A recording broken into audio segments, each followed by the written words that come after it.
बचपन काल में हमारे साथ एक घटना घटी थी। हमारी स्थिति तो ठीक नहीं थी। हमारे पड़ोस के अंकल जी ने टीवी खरीदी। हम बच्चे ही थे, टूटा फूटा मकान था।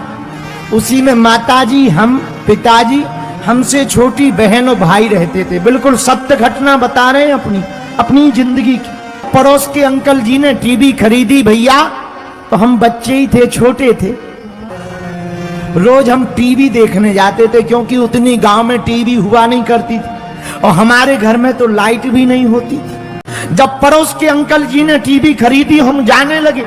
1-2 महीना तो सामान्य रहा।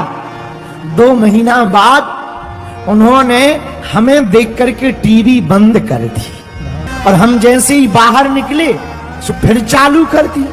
हमारे मन को बड़ा दुख लगा।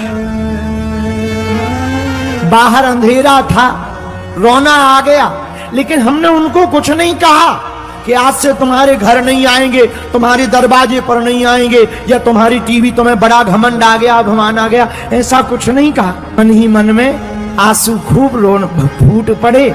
घर वापस आए। हमारा जो पुराना मकान अभी भी है, उसी मकान के पीछे एक नाला है। नाले के किनारे बैठे और खूब रोए। घर पर रोते तो मां पूछ लेती, रोते रहे, लेकिन हमने वहीं किनारे पर बैठे बैठे प्रण लिया कि अब आज के बाद धीरेन्द्र कृष्ण शास्त्री जी, हम टीवी तब देखेंगे जब अपने पिताजी की टीवी खरीद लेंगे। वापस आए, सो गए। बात आई गई हो गई, लेकिन हमने संकल्प ले लिया।